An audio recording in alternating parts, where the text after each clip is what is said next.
Hello everyone, my name is Sugar Geek, and welcome to, not really a theory video, it's more of an explanation video. This one will be about Undertale.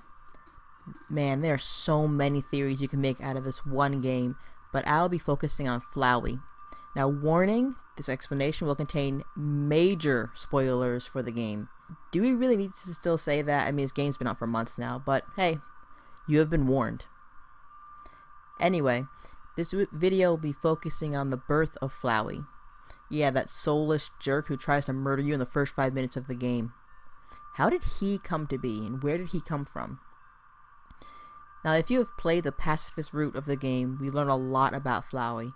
About 90% of his story is told in the True Lab, which is in Alphys' house in Hotland, underneath the lab that you see. Let's go back to the beginning, back when Flowey was known as Azrael, Prince of the Monsters.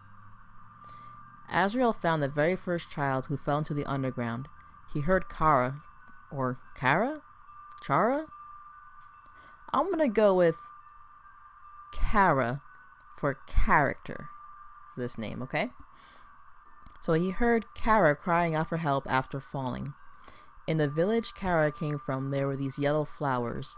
Their seeds are very sticky, as Alphys mentions. These seeds stuck to the ground and grew, which is why Frisk falls on a bed of flowers later on.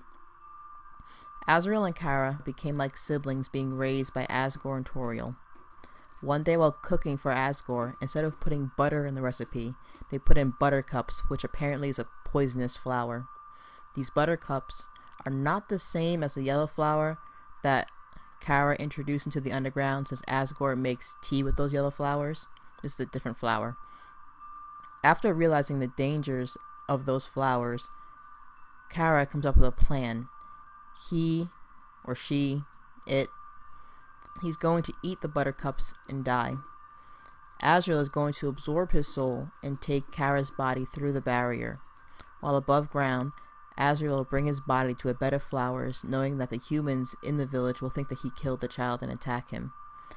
Azrael will kill 6 of these humans, since he is insanely powerful as a monster with a human soul, and break the barrier and save the monsters.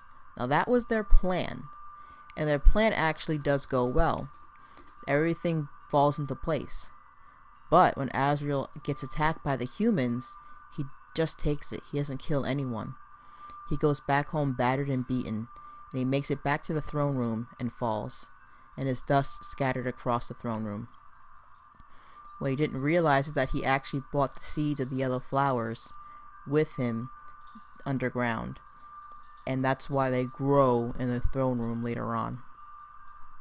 So now Azrael's essence is on these flowers from the seeds that planted there. After the death of his son, Asgore declares that he will kill any human who comes to the underground, and once he has 7 human souls, he will destroy the barrier and take over the surface world. Now this disgusts Toriel, and she leaves him. Now Asgore over time does successfully kill a few humans, but we know that he doesn't want to kill. He only wants to give his subjects hope. He ends up making Alphys his new head scientist and gave her the souls to study. We really don't know how many he had killed at this point, but probably 2 or 3.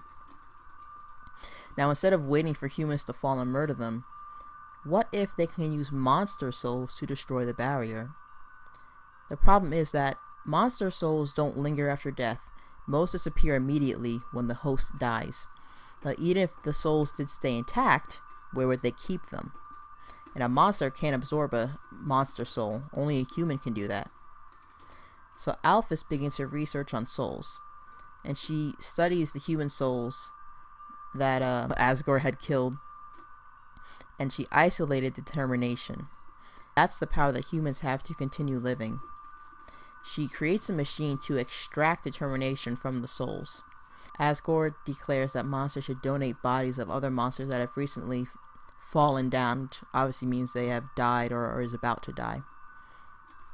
The bodies are still intact though, they haven't turned to dust yet. Alphys takes the bodies and injects them with the determination. Her plan was, she would hope the determination would keep the souls intact long enough to actually collect them. But she needs a vessel, and she chose a vessel to absorb the souls. She took the very first flower that grew in Asgore's throne room after Azriel had died. And since it's not a monster, the flower should be able to absorb the souls, or at least contain them. Now Alphys begins her experiment on the flower, probably injecting it with determination like the bodies, but her experiment was a failure.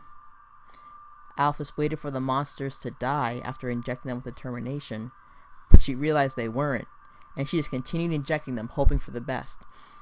But the monsters came back to life, which is great, obviously, but she wouldn't be able to get to the souls, so she planned on sending everyone home.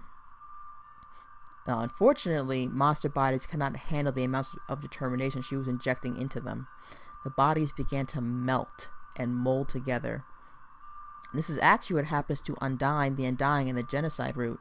She survives the first attack only because she is filled with determination. After you battle her again, she melts before turning into dust. Now, Alphys feels terrible about what happened to the monsters since they have become so grotesque. She spends most of her time at the garbage dump feeling bad. And that's why there are yellow flowers growing in the garbage dump too, since Alphys had the seeds from the flowers stuck to her. Now, shortly before the monsters melted together, the flower had actually left. That first flower she took from Asgore's garden became sentient.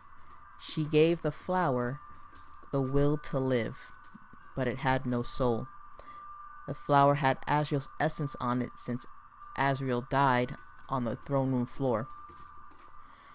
So Azriel became a flower. So with no soul, Azriel wasn't able to feel emotions, didn't care about anyone, even his own parents. After a while, Flowey decided to kill himself, but he couldn't. He was so filled with determination, he couldn't die.